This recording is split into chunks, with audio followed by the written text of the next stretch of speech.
Assalamualaikum warahmatullahi wabarakatuh. The Honorable Name Fatma as the lecturer of this course, and the Honorable all of my beloved friends.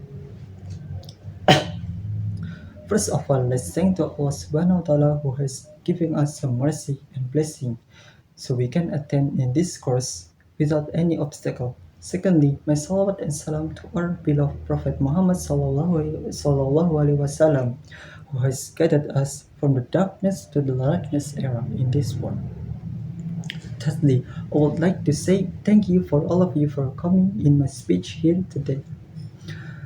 When I was junior high school, one of my teachers told me to give Sodaqoh before midterm test. So I did it after subuh for a week or two. I gave Sodaqoh at least 1,000 or 2,000 rupiah.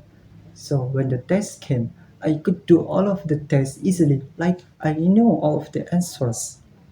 Yet I didn't study much.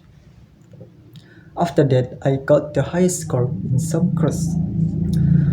Well, in this speech, I would like to share you three powers of Sodaqoh.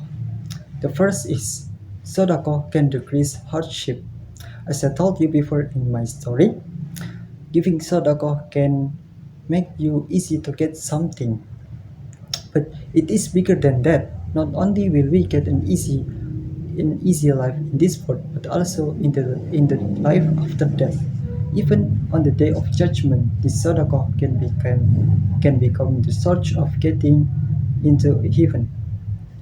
The second is sadaqah doesn't decrease wealth. The more you give, the more you get. Giving sadaqah will never make you poor.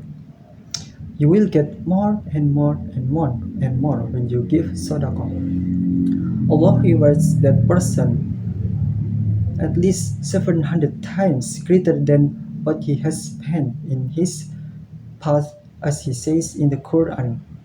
One of those examples who the person who spent their wealth in the way of Allah is like a seed of grains which grows 7 years. In each year is 100 grains. The third is Sadaqah remove sins.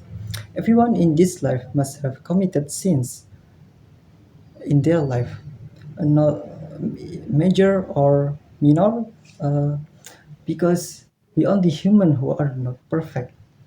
And on the day of judgment, we have to hold to account for our sins that we have committed in this life. That is why we need to give sadaqah routinely to atone to our sins. Our Prophet Muhammad SAW said, Sadaqah extinguishes the sins like water extinguishes the fire. Remember the three powers of Sadaqah. The first is Sadaqah can decrease hardship. The second is Sadaqah doesn't decrease wealth. The third is Sadaqah can remove sins. Okay, I think that is from my speech. I hope you can take a good lesson. Uh, Thank you for your nice attention. I'm sorry if I had some mistake. Wassalamualaikum warahmatullahi wabarakatuh.